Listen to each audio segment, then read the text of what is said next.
Mateus capítulo 2, versículos 1 a 12, é o trecho que nós vamos olhar essa noite. Nós estamos sequencialmente, a cada semana, tratando os evangelhos de forma harmonizada, dentro do possível também em ordem cronológica.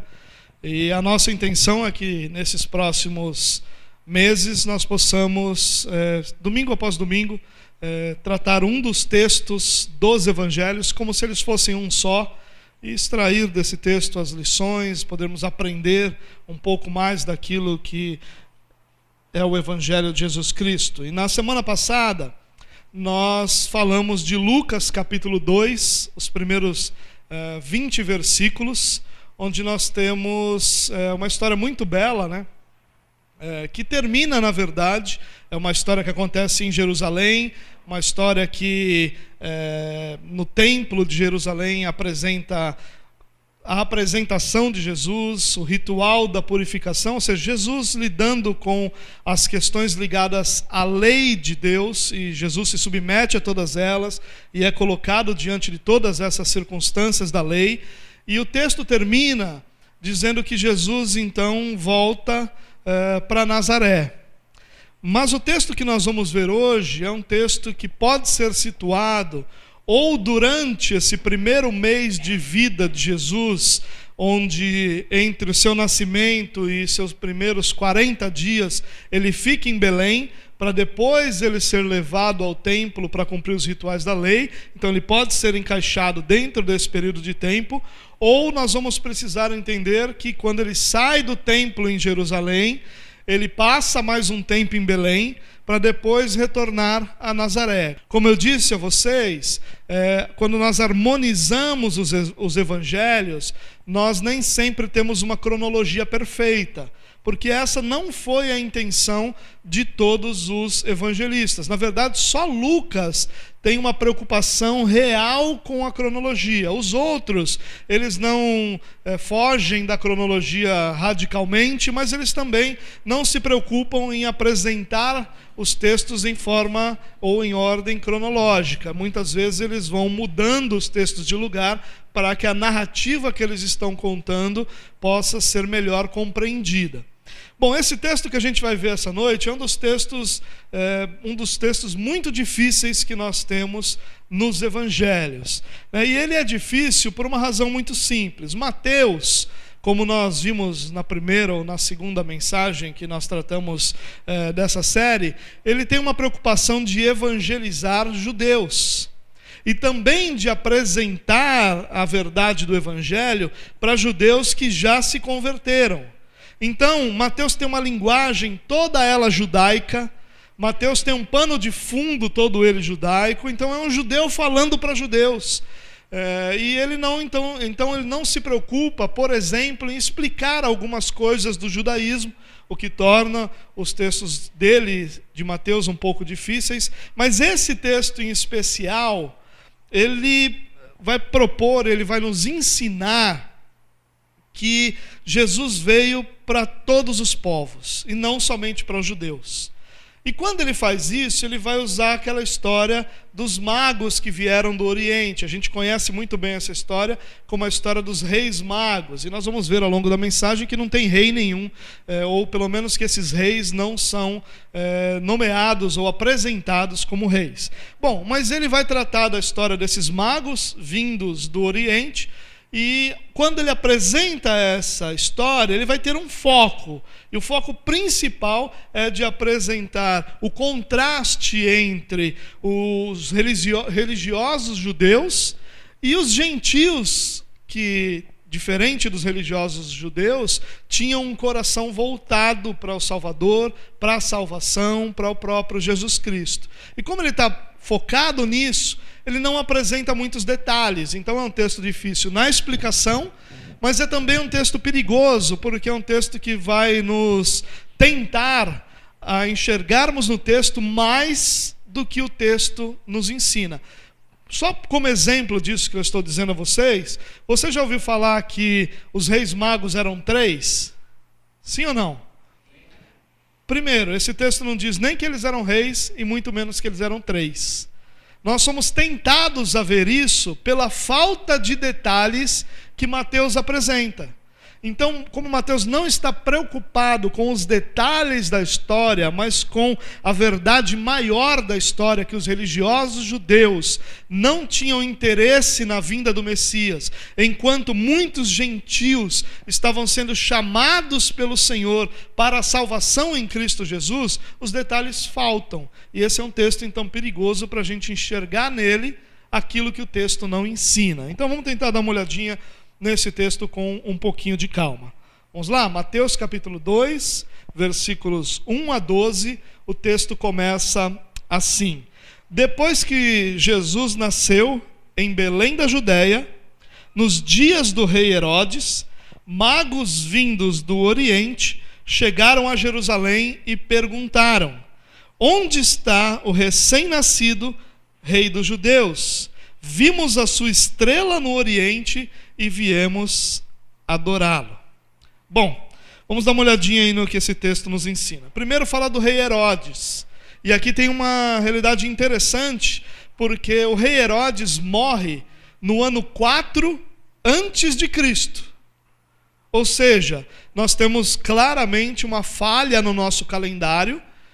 Ou seja, Jesus nasceu no ano 4 ou antes, no ano 5, talvez até mesmo o ano 6, porque Herodes morre no ano 4 antes de Cristo, ou seja, antes do tempo que nós conhecemos como o ano 0 ou o ano do nascimento de Jesus. E Jesus já era nascido nesse momento, então nos mostra uma falha que nós temos no nosso calendário. Magos aqui, ele vai significar astrólogos.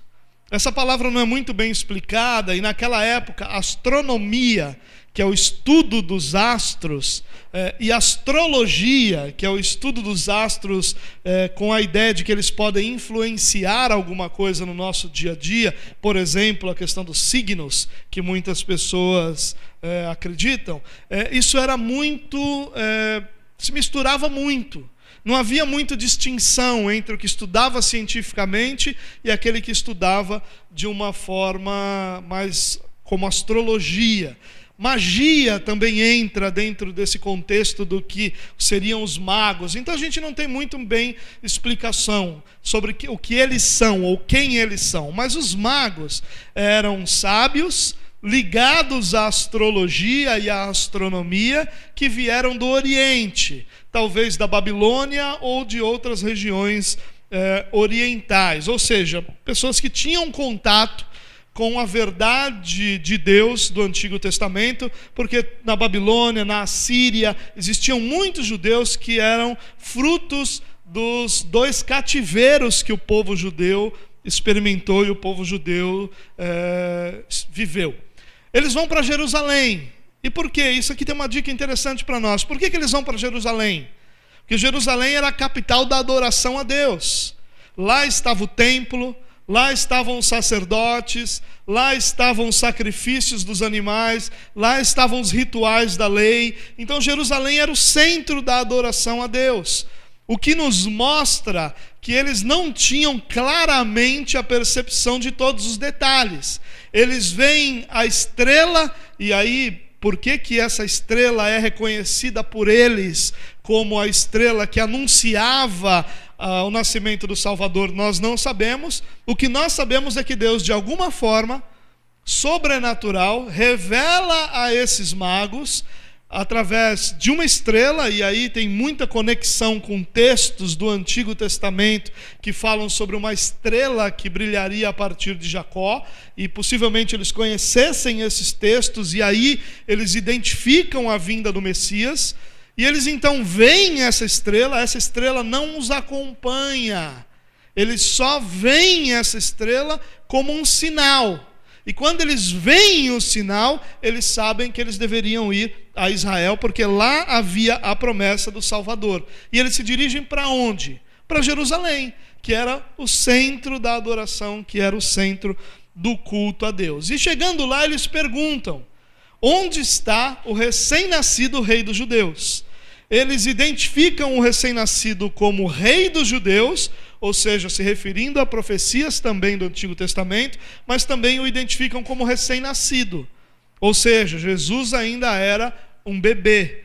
Nós não estamos falando de um Jesus em nenhuma outra idade, senão uma idade ainda de colo, e ele vai ser encontrado no colo da sua mãe, Maria também. Bom, eles tinham conhecimento sobre a promessa do Messias. Como eles obtiveram esse conhecimento, nós não sabemos. Qual era a profundidade desse conhecimento, nós também não sabemos. Você pode perceber que até agora eu só tenho falado que a gente não sabe muita coisa sobre esse texto. Isso é verdade, a gente não sabe muita coisa sobre esse texto. A gente sabe o que o texto está dizendo. Mas os detalhes, Mateus não se preocupa em nos dizer. E lá no final da mensagem, nas aplicações, se você ainda estiver aí, ainda estiver acordado, eu vou levar você a compreender como isso é importante para a nossa fé. Não saber todos os detalhes e não saber todas as coisas. Espero que essa propaganda te ajude a se manter aí e acordado até o final da mensagem. Bom, quem eram esses homens? Nós não sabemos também. Mas nós sabemos algumas coisas, que o texto não diz que eram 3. Nós pressupomos que eram 3 porque eles trazem 3 presentes diferentes. Mas isso não quer dizer que eram apenas 3 homens. Poderiam ser 2 homens com 3 presentes, poderiam ser 4 homens com 3 presentes diferentes. A Bíblia fala que eles abrem os seus tesouros, a ideia ali é de um baú que guardaria as suas riquezas, e dali eles tiram. Poderiam ser vários homens, ou 2 apenas, que do seu baú de riquezas tiram esses presentes. Nós também sabemos que os nomes desses homens não eram Melquior, Baltazar e Gaspar.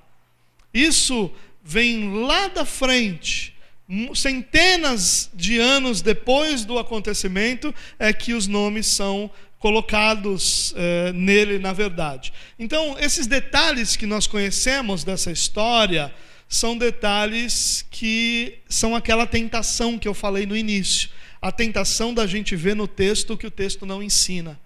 Isso é uma lição para nós, irmãos, porque o que o texto nos ensina é que é importante para nós. Nós precisamos compreender que, como inspiradas, as Escrituras vão ter todo o conteúdo necessário para a edificação da nossa fé. E que se alguma coisa não é explicada em detalhes, e se algum detalhe não é tratado profundamente, é porque aquilo é desnecessário para a edificação da nossa fé. Mas na nossa curiosidade natural, e não tem nada de errado nisso, a gente fica questionando esses detalhes, né? Quantos eram? Qual era o nome deles? E nada disso nos é ensinado, mas há uma lição muito superior aqui que nos é ensinada. Esses homens são o símbolo da salvação que alcança não apenas os judeus. Até então, até esse momento, os judeus é que tinham uma importância histórica superior a todos os outros povos. Paulo, só para você lembrar, Paulo em Romanos capítulo 9, versículos 4 e 5, ele diz o seguinte: deles, dos judeus, é a adoção de filhos, deles é a glória divina, as alianças, a concessão da lei, a adoração no templo e as promessas.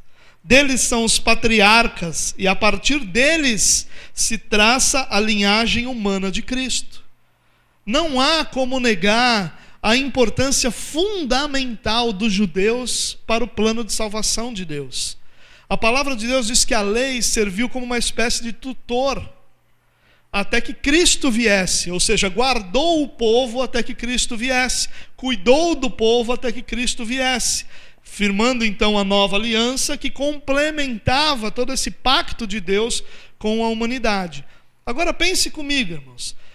Quando nós falamos dessa importância toda dos judeus, é natural que os judeus imaginassem que só eles seriam salvos. Nós somos o povo que tem a lei, nós somos o povo de onde vem o Messias, nós somos o povo que tem os patriarcas, nós temos as promessas, nós temos a aliança, então a salvação está conosco. O que esses magos representam, acima de qualquer outra coisa, é que a salvação não está limitada ao povo judeu, nem a povo algum, nem a grupo algum, mas a salvação é concedida a todos aqueles que Deus atrai. A salvação é concedida a todos aqueles a quem Deus concede o seu favor. A salvação não está limitada a um grupo étnico, a uma localidade geográfica, nem nenhuma outra limitação. A salvação é concedida a todos os povos, em todos os lugares. Por isso que as Escrituras nos ensinam que em todos os lugares é proclamado o arrependimento. É declarado, é pedido, exigido que o povo se arrependa. Porque a salvação agora não está mais condicionada aos judeus, à lei, à etnia, nem à geografia. A lei agora, a salvação agora é algo concedido a todos os povos. E é isso que esses homens representam. Então, ao invés de nós sermos tentados a buscar nesse texto aquilo que o texto não está dizendo, vamos nos focar naquilo que o texto está nos ensinando. E o que o texto está nos ensinando é que há uma grande e valiosa importância dos judeus no plano de salvação. Mas não há exclusividade dos judeus no plano de salvação. Deus concede o seu favor a pessoas de todos os povos, tribos, línguas e nações. Deus concede salvação a todos aqueles sobre quem Ele derrama o seu favor. Esses são salvos. Esses magos representam os gentios, aqueles que não são judeus de nascimento e que são conduzidos pelo Pai, pelo Cristo, pelo Pai a Cristo. Eles são conduzidos pelo Pai a Jesus Cristo. Versículo 3. Quando Herodes ouviu isso, ouviu o quê? A notícia de que havia nascido o rei dos judeus, ou a pergunta: onde está o recém-nascido rei dos judeus? Quando Herodes ouviu isso, ficou perturbado, e com ele toda Jerusalém. Tendo reunido todos os chefes dos sacerdotes do povo e os mestres da lei, perguntou-lhes onde deveria nascer o Cristo. E eles responderam: em Belém da Judéia, pois assim escreveu o profeta. Mas tu, Belém, da terra de Judá, de forma alguma és a menor entre as principais cidades de Judá, pois de ti virá o líder que, como pastor, conduzirá a Israel, o meu povo. Herodes é conhecido por ser um rei paranoico. Ele acumulou ao longo da sua vida, esse Herodes é aquele que fica conhecido como Herodes o Grande. Ele acumulou ao longo da sua vida dezenas de mortes de pessoas próximas a ele. Por exemplo, ele matou sua esposa, porque ele desconfiou que ela poderia fazer algum tipo de motim e tomar o seu lugar. Matou no mínimo 2 dos seus filhos, porque eles estavam crescendo e se desenvolvendo, se tornando bons líderes, e ele então, paranoico, tinha medo que seu trono fosse tomado. Ele planejou no dia da sua morte, a morte de dezenas de pessoas que eram opositores a ele. Ele era um camarada paranoico, ele era sanguinário, ele era gente ruim. E esse homem ouve sobre o recém-nascido rei dos judeus. E quando ele ouve rei dos judeus, tem um outro detalhe que o faz temer, que o faz ficar perturbado. Ele não era judeu. Ele era idumeu, ou seja, ele era descendente de Esaú. Esaú era irmão de Jacó. O povo judeu vem de Jacó. E Esaú, o edomita, tem outro povo, o povo idumeu. E ele é então idumeu e não judeu.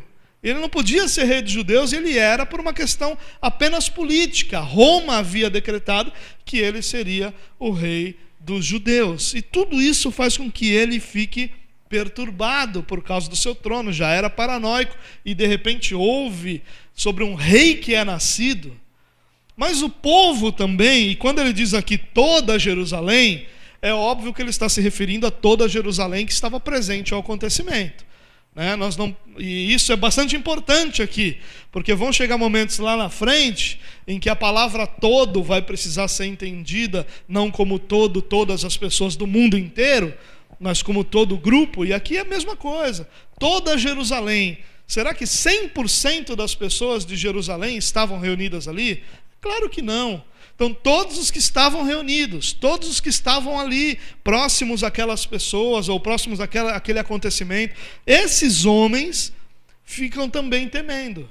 Mas por que é o temor deles? O temor deles não é por causa de uma paranoia, como era o caso de Herodes. O temor deles é porque Herodes era paranoico.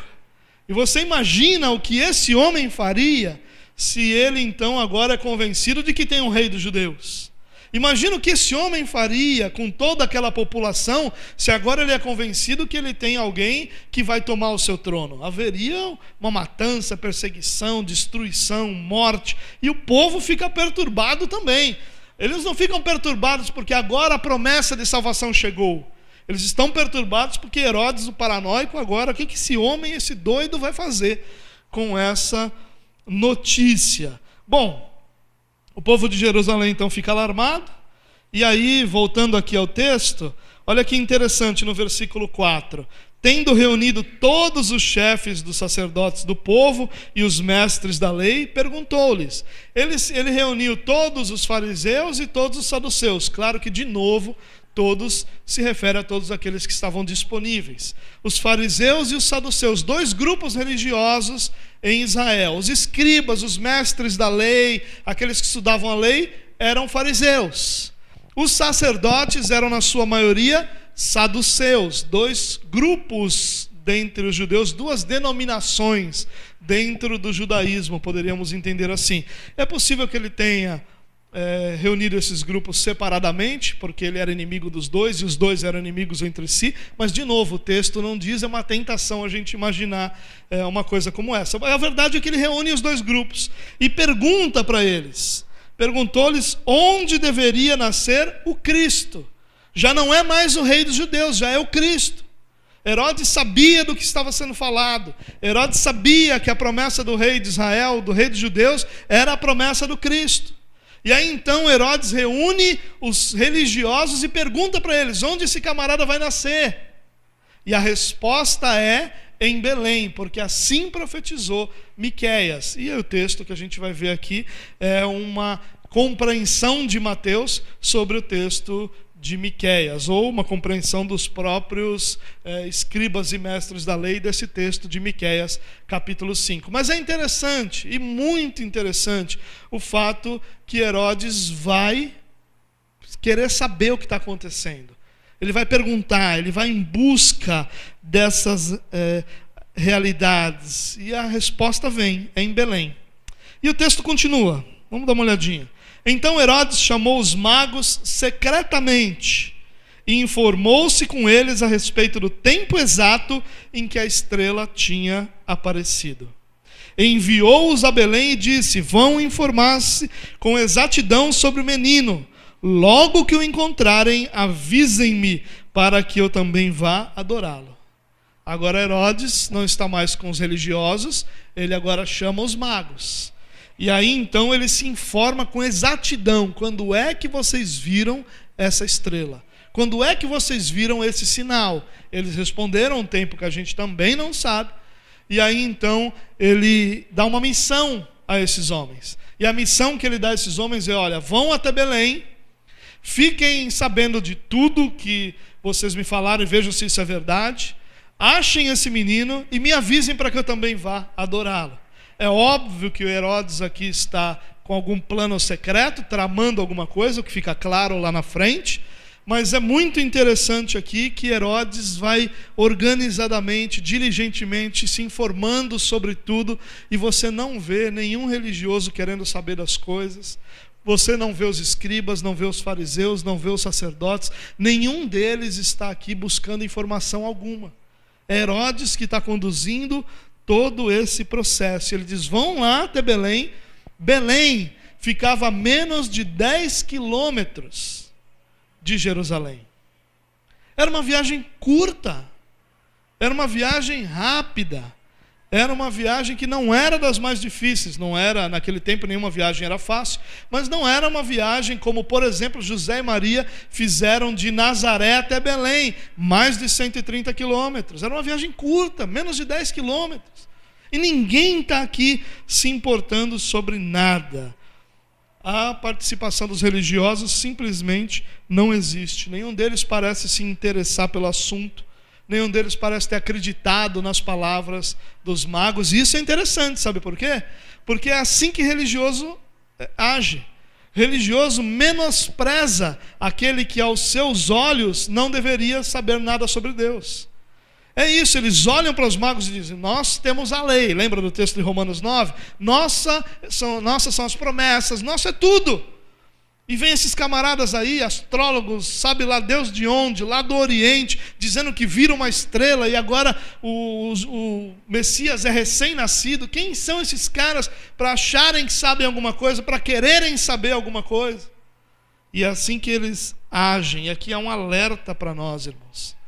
Os religiosos aqui são tão arrogantes a ponto de menosprezar o relato dos magos, simplesmente porque eles não eram judeus, não seguiam a lei, simplesmente porque eles não eram o estereótipo que eles imaginavam que seria de alguém que trouxesse essas notícias. Portanto, eles não deveriam ter conhecimento sobre as promessas, e a gente precisa ser prudente, irmãos. Prudente como os bereanos. Nós precisamos ouvir as coisas, confrontar isso com as Escrituras e guardar em nosso coração aquilo que é verdade de Deus. É isso que nós precisamos fazer. Nós não podemos agir de forma arrogante, imaginando que pela pessoa que está falando alguma coisa não pode vir nada de bom. É assim que eles agiram. Eles olharam para os magos e os magos não cumpriam o padrão de religioso. Eu me lembro aqui de uma história de quando eu estava na Bahia e eu estava caminhando num dos dias. Eu já fiz isso em algum momento da minha vida, há muitos anos atrás, mas eu estava caminhando e de repente eu vi uma irmã da igreja próxima ao seu trabalho e caminhei até lá, parei, conversei um pouco com ela e vieram dois pastores que a conheciam e aí então a cumprimentaram e ela me apresentou. Ela disse: olha, esse aqui é o meu pastor.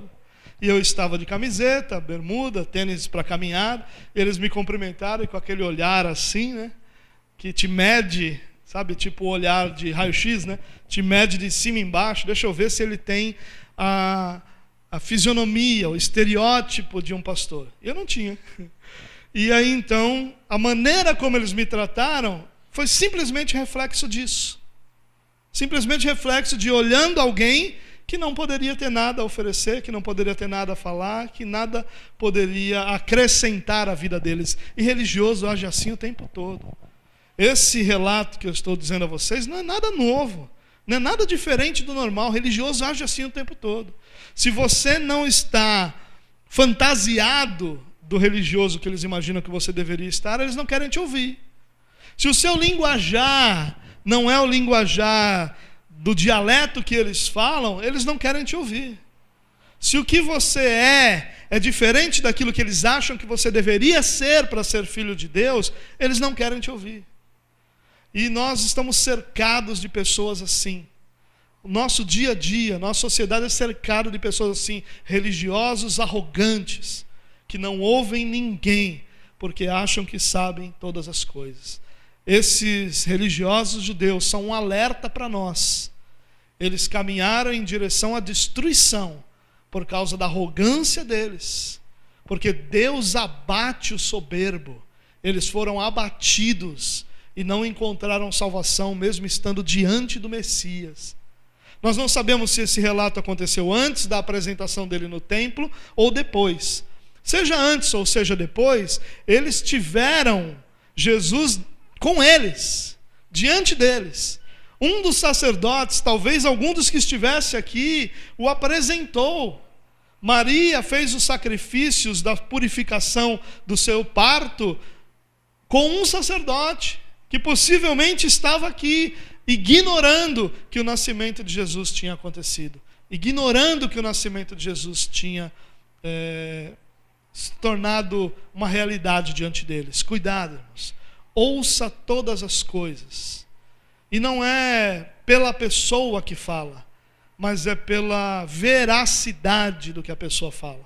Pegue o que qualquer um fale, do estereótipo religioso ao não religioso, pegue o que todos falem e confronte com as Escrituras e guarde tudo aquilo que é verdade de Deus, porque não são as pessoas que têm essa verdade, mas essa verdade provém de Deus, provém das Escrituras, e é nela, nas Escrituras, que nós encontramos a comparação para nós. Cuidado, que essa arrogância traz destruição. Herodes os envia a Belém, os magos, mas é interessante que Herodes não envia nenhuma comitiva.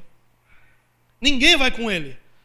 Nós não sabemos se, porque como parte do seu plano, Herodes não quer causar nenhuma suspeita de querer saber demais, então eu confio em vocês, vão até lá e depois me tragam notícias. Ou se Herodes não acreditou muito, se informou, achou que aquilo não era tão valioso, e aí de repente Herodes envia os magos a Belém, mas não vai com eles, dá essa missão a eles, mas não acompanha. Ninguém acompanha, nem um religioso, nem um escriba, nem um mestre da lei, nem um sacerdote, ninguém. Eles vão sozinhos. E aí Herodes demonstra até uma falsa intenção de adorar o menino e pede para eles voltarem lá depois com as notícias, informarem a ele direitinho, porque ele também queria adorar o menino. E aí olha o que acontece. Depois de ouvirem o rei, eles seguiram o seu caminho, os magos. E a estrela que tinham visto no Oriente foi adiante deles. Eles até então tinham visto essa estrela como um sinal. Agora a estrela reaparece. Talvez esses magos tivessem ficado um tanto quanto perturbados com a experiência que eles tiveram, mas a realidade é que Deus os guia novamente. Os religiosos não puderam guiá-los, mas Deus os guia. Essa é uma verdade eterna, irmãos. Os religiosos não podem guiar ninguém a lugar nenhum. Só Deus é capaz de nos guiar ao Filho. Se Deus não nos guiar ao Filho, tudo que os religiosos podem fazer é nos confundir e nos enviar sem sabermos para onde estamos indo. Só o Pai pode nos guiar ao Filho. E foi o Pai que nos guiou ao Filho. E por isso que hoje nós conhecemos o Filho, porque o Pai nos guiou até Ele. Depois de ouvirem o rei, eles seguiram seu caminho, e a estrela que tinham visto no Oriente foi adiante deles, até que finalmente parou sobre o lugar onde estava o menino. Agora sim, a estrela se move e para sobre o lugar onde estava o menino. Quando tornaram a ver a estrela, encheram-se de júbilo, tiveram sua alegria renovada. Ao entrarem na casa, viram um menino com Maria, sua mãe, e prostrando-se o adoraram. Então abriram os seus tesouros e lhes deram presentes, ouro, incenso e mirra. E tendo sido advertidos em sonho para não voltarem a Herodes, retornaram à sua terra por outro caminho. Olha quantos detalhes interessantes que nós encontramos aqui. Os magos seguem o seu caminho, a estrela aparece novamente, eles se alegram, Deus os conduz e para sobre o lugar onde estava o menino. Mas Jesus já não está mais sobre a manjedoura. Jesus não está já mais na manjedoura. Jesus agora está na casa. Perceba que os magos entram na casa. O que aconteceu? O tumulto do recenseamento passou, a cidade de Belém se esvaziou e agora eles encontram espaço na hospedaria ou na casa de alguém, mas a questão é que eles estão mais bem acomodados, agora numa casa, não mais na manjedoura. E eles entram na casa e Jesus estava com Maria, no colo de Maria. E olha que interessante, diz que estando Jesus com Maria, eles o adoraram, se prostraram diante dele, não diante de Maria, mas diante dele, e se prostram e adoram a Jesus. Essa adoração não quer dizer que os magos sabiam que Jesus era Deus, mas sabiam que Ele era o Salvador, sabiam que Ele era a promessa de salvação, sabiam que Ele era o enviado de Deus para a salvação dos povos, e então eles o adoram, se prostram diante dele e rendem adoração a Jesus. E aí eles abrem seus tesouros, seu baú com as riquezas, e oferecem ouro, incenso e mirra. E de novo a gente é tentado a buscar significado em ouro, incenso e mirra. O que significa? O que significa o ouro? Será que não é sobre a divindade de Jesus? O que significa o incenso? Na realidade, será que o ouro não é sobre a realeza? Será que o incenso não é para o Jesus Deus? Será que a mirra não é sobre o Jesus crucificado, sobre o seu velório? Mas é muito difícil que os magos tivessem enxergado tudo isso. Eles abriram seus tesouros e tiraram do que tinham lá dentro ouro, incenso e mirra. O que nós entendemos aí é que eram 3 coisas muito valiosas. E ao invés de nós entendermos o significado de ouro, incenso e mirra, nós podemos pensar ou entender a razão do ouro, incenso e mirra. Na sequência, eles vão para o Egito, eles vão fazer uma viagem longa para o Egito.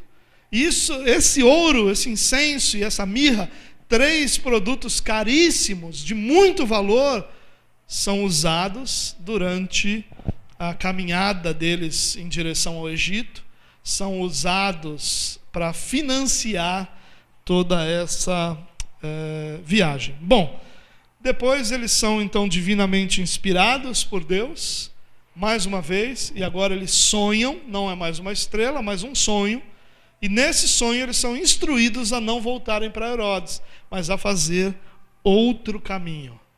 E aí então eles voltam para casa, felizes da vida, tendo encontrado a salvação em Cristo Jesus, feito outro caminho que não o caminho por onde Herodes estava, nem por Jerusalém, e tiveram então a sua experiência. Eu queria fazer, para a gente terminar esse nosso tempo juntos aqui, 3 aplicações desse texto.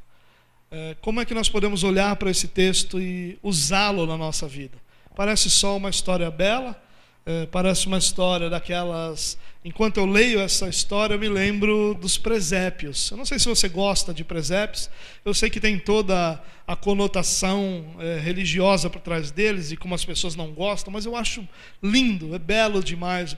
Alguns presépios são muito belos, muito bonitos, né? Apesar de serem historicamente errados, né? Porque se você prestar atenção, você vai encontrar os 3 reis magos na manjedoura, né? E os 3 reis magos nunca estiveram na manjedoura, então o presépio te enganar a vida inteira, ele nunca foi montado da forma correta.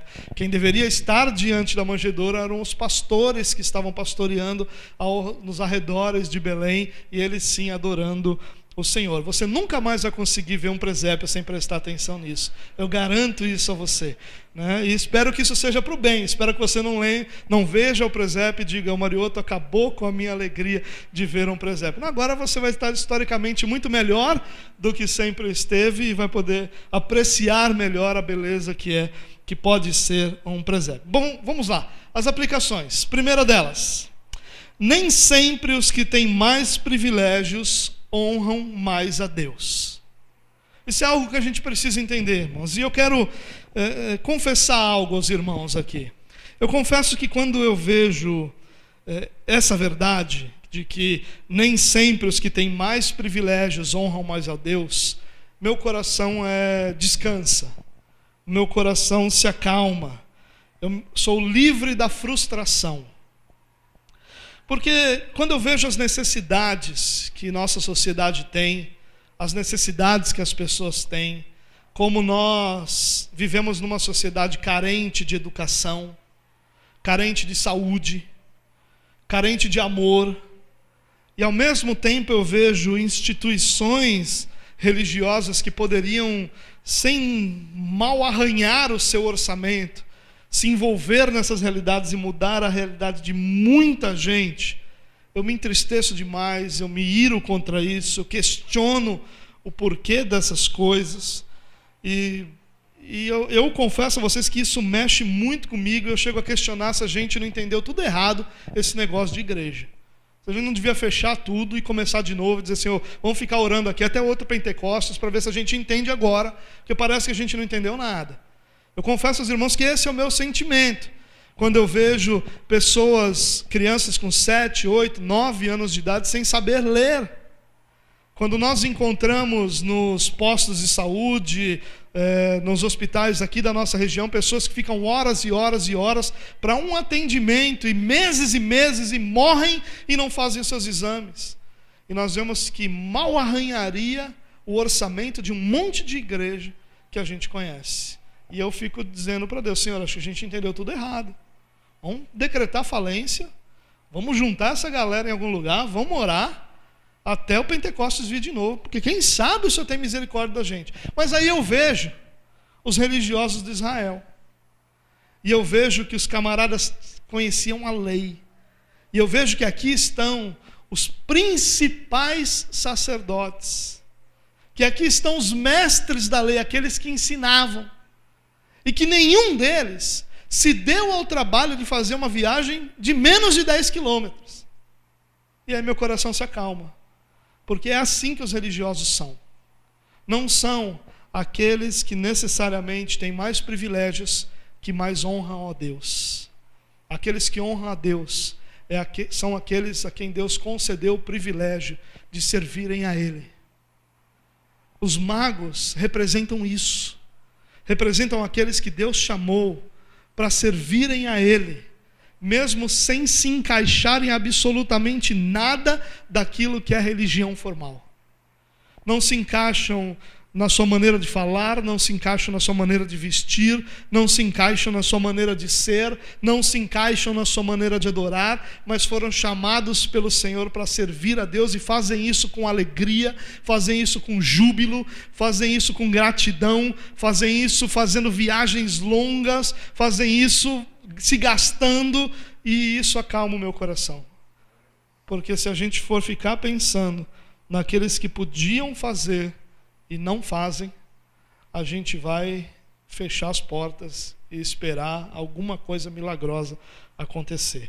Mas a gente não precisa. O que a gente precisa é entender essa realidade espiritual. Os recursos e a estrutura podem nos acomodar e podem tirar de nós a alegria e a disposição de honrarmos a Deus.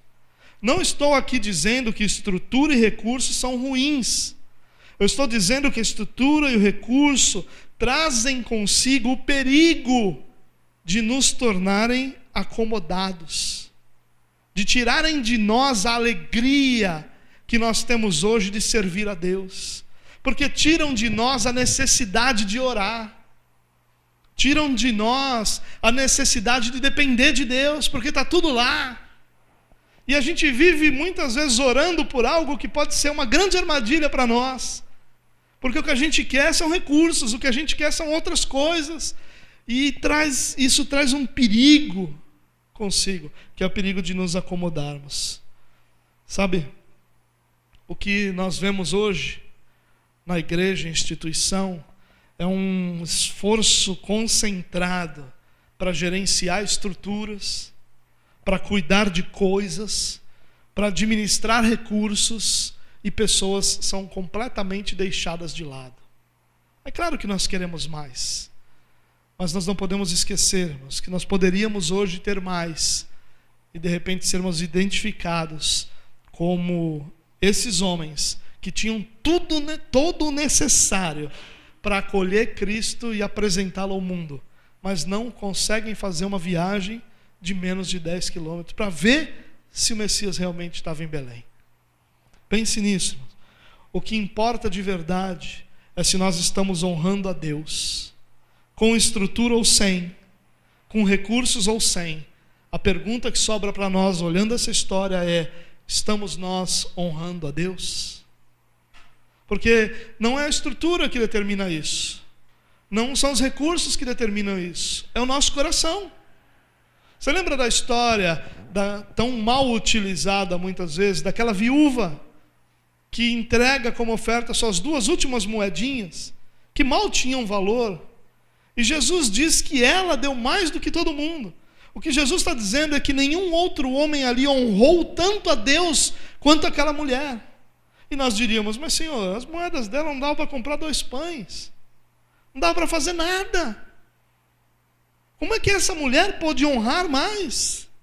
Olha quantas outras pessoas estão dando fortunas, e Jesus diz que todos eles estavam dando do que sobrava, mas ela deu tudo o que tinha. Ela honrou a Deus não por ter estrutura, não por ter recursos, mas por estar disposta a dar tudo o que tinha ao reino de Deus. E quando eu falo tudo o que tinha, eu não estou falando de dinheiro. Ela estava disposta a dar o seu próprio conforto, porque é isso que ela obteve depois de dar aquela moedinha. Ela estava disposta a dar o seu sustento, porque é isso que ela não teve depois das moedinhas.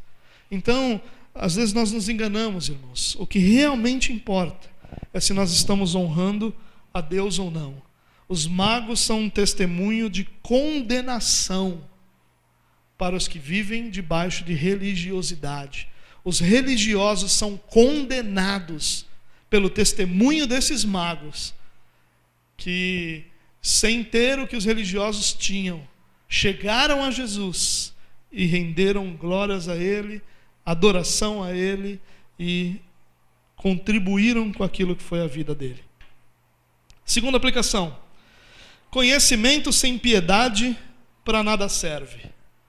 Sabe, irmãos, eu tenho lidado com várias pessoas que estão descobrindo a fé reformada.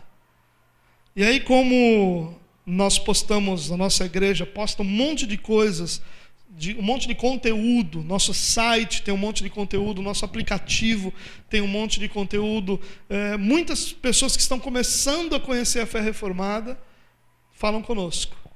E a gente recebe mensagens de vários lugares do Brasil e a gente fala com várias pessoas.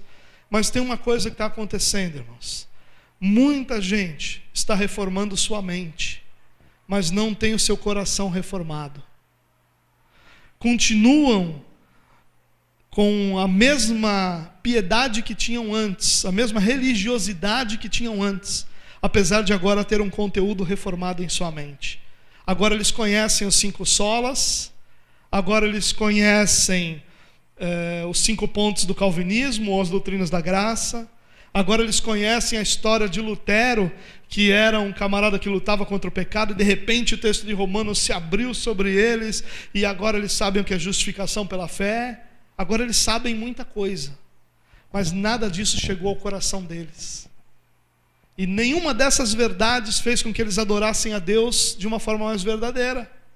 Nenhuma dessas verdades fez com que eles se tornassem mais diligentes para o reino de Deus. Ao contrário, essas verdades tornam essas pessoas em especial que eu estou citando, tornam essas pessoas completamente ausentes da vida da igreja. São pessoas que antes entregavam as suas contribuições com medo do devorador e agora têm a alegria de dizer que não contribuem. São pessoas que antes não tomavam sorvete de passas porque tinha rum, mas que hoje acham que não tem mais problema e chutam a lata. São pessoas que antes não perdiam um único culto, porque tinham medo que se Jesus viesse no meio do culto eles iam ficar, mas que agora perderam completamente o temor das coisas de Deus, de forma que não tem mais nenhum tipo de compromisso com o reino de Deus. Você entende que pessoas às vezes podem ir de um extremo da religião para outro extremo da religião? Uma religião só é mais legalista e a outra mais liberal, mas as duas são religiosidades. Nós precisamos reformar a nossa mente, é claro que precisamos. Nossa mente precisa ser moldada pela verdade das Escrituras. Nossa mente não pode ser moldada por nenhuma outra verdade, senão a verdade das Escrituras. Mas se essa verdade das Escrituras não chegar ao nosso coração e não transformar nossa maneira de ver as pessoas, não transformar nossa maneira de lidar com as pessoas, se eu, depois que conheci as doutrinas da graça e atribuo a Deus completa soberania na minha salvação, não contribuo mais do que eu contribuía antes, alguma coisa está errada. Se o meu tempo de oração não aumentou, alguma coisa está errada. Se agora que eu conheço que Deus governa todas as coisas, eu não me rendo a Ele de uma forma muito mais intensa, alguma coisa está errada. Conhecimento sem piedade não vale nada. Esses religiosos judeus tinham todo o conhecimento necessário. Quando Herodes precisa saber onde nasce o rei dos judeus, eles perguntam para quem? Para os magos? Não, eles perguntam para os religiosos. Eles perguntam para os fariseus, para os saduceus, para os sacerdotes, mestres da lei, os escribas, homens que tinham conhecimento, mas o coração de nenhum deles, e nós estamos falando de centenas possivelmente reunidos ali, nenhum deles, o coração arde ao ponto de dizer: eu vou com esses homens a Belém, porque nasceu o Salvador. Eu acho que eles estão errados, mas eu quero ver esse negócio, porque se o Salvador nasceu, eu não quero ficar de fora disso. Não ardeu o coração de ninguém. Você percebe que coisa desastrosa, que desgraça para a vida de alguém, irmãos. Alguém ter o conhecimento de quem Jesus é, o conhecimento dessa graça soberana, o conhecimento de tão grande salvação, de tão grande amor, de tão perfeita sabedoria, mas isso não consegue produzir 1 minuto de oração. Isso não consegue produzir 1 centavo de oferta. Isso não consegue produzir um abraço num irmão em necessidade. Não produz nada. Alguma coisa está errada. Reformar a mente não é a mesma coisa que reformar o coração. Um reformado não é quem conhece as doutrinas da graça. Um reformado é quem vive adorando o Deus que trouxe salvação à sua vida e à sua casa. São coisas completamente diferentes. Tudo muda. Sabe, irmãos, quando eu vejo alguém me dizendo assim, que não faz diferença essa música ou aquela, a compreensão que eu tenho é que que a reforma chegou na mente, mas não chegou no coração. Ele sabe que Deus salvou, mas ele não vive aquilo, ele não crê aquilo de forma profunda. De forma que tanto faz a música que ele canta. Se ele canta que Deus salvou ou que ele escolheu a Deus, tanto faz. Nós precisamos compreender isso, irmãos. Eles sabiam onde Jesus nasceria, mas nunca foram a Belém. Eles sabiam tudo sobre o Messias, mas nunca o reconheceram nesses anos todos de ministério. Eles sabiam, mas nunca creram. Aqui é um alerta, irmãos, sobre como o conhecimento sem piedade. Piedade é a prática daquilo que a gente sabe. Pode nos manter longe de Jesus. Saber é uma coisa maravilhosa. O conhecimento é revolucionário. O conhecimento, ele abre os olhos para realidades que nós nunca antes vimos. Nos permite ver um mundo completamente diferente daquele que nós víamos até saber alguma coisa. Mas se tudo o que nós estamos fazendo é ver esse mundo novo, esse conhecimento não tem valor algum no reino de Deus. O verdadeiro conhecimento no reino de Deus, ele produz piedade, vida dedicada, vida rendida, vida submissa à verdade e à soberania de Deus. Em último lugar, para nós terminarmos, nossa jornada é pela fé.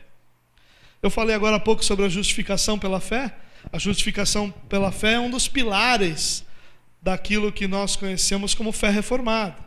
Claro que nós somos justificados pela fé, mas não é como se nós fôssemos justificados pela fé e agora pronto, está tudo resolvido, não preciso mais de fé. A nossa jornada é pela fé.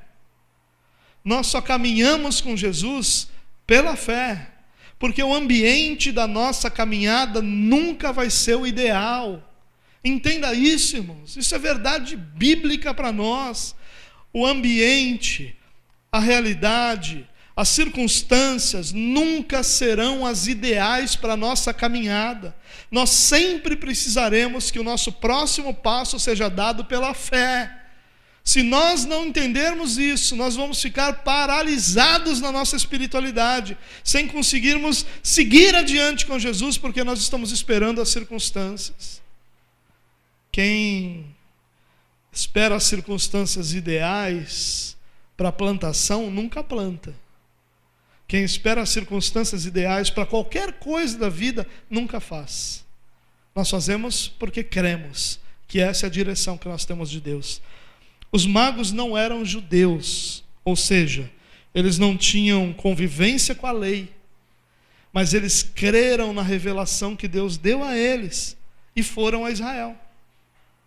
Eles não tinham as circunstâncias ideais para ir a Israel, mas eles creram que Deus estava se revelando a eles e foram.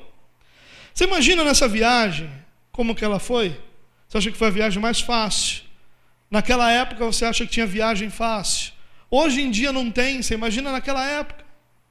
Viagem com salteadores, viagem com tempo, o clima ruim. Andar no deserto significava andar debaixo de um enorme calor durante o dia, de um enorme frio durante a noite. Nós não estamos falando de condições ideais, nós estamos falando de fadiga, nós estamos falando de dificuldades, mas eles prevaleceram, persistiram até chegar em Jerusalém. A nossa caminhada é assim, irmãos. A gente está no deserto, tem hora que as coisas estão queimando o nosso cérebro, fervendo a nossa cabeça. Tem horas que nós nos sentimos a verdadeira geladeira, não sentimos nada de Deus, nada. A gente canta a música e só cantou. A gente ouve palavra e só ouviu. Parece que Deus não está em qualquer lugar, menos ali. Assim é a nossa caminhada. E por que nós continuamos caminhando? Porque as circunstâncias são as ideais? Não, porque nós cremos. A nossa jornada é pela fé. Nós cremos que aquele que nos resgatou continua nos sustentando e vai nos conduzir até o fim da jornada. Nós cremos. Em Jerusalém, olha aquela circunstância, eles não foram encorajados, nem acompanhados por ninguém, tanto que quando a estrela aparece, que eles se enchem de júbilo, porque o que eles não tiveram em Jerusalém foi encorajamento. Não acontece assim às vezes com você? Semana passada um irmão me ligou: pastor, vamos almoçar, eu preciso me confessar. E aí então fui almoçar com ele, e ele falou uma coisa para mim, eu disse: irmão, vou orar com você, porque minha luta é essa aí também. Ele ficou olhando para mim, não sei se ele queria uma receita, né, do que ele devia fazer para vencer aquilo. Eu disse: olha, vamos combinar nós dois aqui, quem vencer isso primeiro, ensina o outro, para o outro vencer também, porque, meu irmão, essa sua luta é a minha luta também. Essa é a nossa jornada. Você acha que a nossa jornada é de ter todas as respostas? Você acha que a nossa jornada é de ter pessoas do nosso lado que vão ser capacitadas a nos encorajar o tempo todo? Está enganado, irmãos. Vão ter muitos momentos da nossa vida que vão ser como essa ida a Jerusalém. A gente vai a Jerusalém e tudo que a gente vai ver é religiosidade, nenhum encorajamento, nenhuma espiritualidade, nada de Deus, nada borbulhando da parte de Deus, nenhum tipo de ânimo, simplesmente religiosidade. E a gente vai ter que continuar a caminhada, porque a gente ainda está indo para Belém. E como é que a gente faz essa jornada? Pela fé, confiando que Deus vai nos sustentar. Quando eles chegam a Belém, eles entram na casa. Imagine a cena, está Maria, José e Maria, nós vimos isso na mensagem passada, eram pobres. Tanto que quando eles vão ao templo, eles oferecem o sacrifício que os pobres deveriam oferecer, porque eles não tinham dinheiro para oferecer o sacrifício do carneiro. Então eles oferecem uma segunda pomba, ou uma segunda rolinha, que era o sacrifício dos pobres. Eles estão num lugar simples. José, Maria, vestidos de maneira simples. Não tinha ali diante de Jesus nenhuma riqueza. E eles chegam querendo conhecer quem? O rei dos judeus, o Cristo. E eles se deparam com quem? Com uma criança pobre. E como é que eles olham para aquela criança, se prostram e adoram diante a ela? Pela fé. Nossa jornada é pela fé, irmãos. Se nós não cremos que Deus está nos guardando, nós estamos caminhando em vão. Se nós não cremos que é Deus que está nos sustentando, nós estamos vivendo em vão. Nossa jornada é pela fé. Portanto, pare de querer imaginar ou vivenciar as circunstâncias ideais, porque elas nunca virão. Nunca virão. Nós sempre teremos que caminhar pela fé, porque a nossa jornada é pela fé. Do início ao fim é pela fé. Não é só pela fé na hora de ser salvo e agora está tudo certo, Deus pavimentou toda a estrada da minha caminhada, tem até bandas do lado tocando músicas, anjos olhando para mim, um sol só para iluminar meu caminho, está tudo bem, eu vou marchando triunfante. Não é isso a jornada cristã. A jornada cristã é ao contrário disso, uma jornada de terrenos íngremes, é uma jornada de terrenos esburacados, de tropeções, de quedas, de muitos machucados, de muitas feridas. Mas da única certeza que ninguém pode tirar da gente: Deus está conosco e vai nos conduzir até o fim da jornada. Nossa jornada é pela fé. Nossa jornada não é pelas circunstâncias. Nós não vivemos de acordo com aquilo que nós vemos, mas nós vivemos de acordo com aquilo que nós cremos. É pela fé, a fé que Deus está conosco, que a sua palavra é verdadeira, que nós damos passos em nossa vida, e esses passos são passos de fé, crendo que Deus está sustentando cada um desses passos.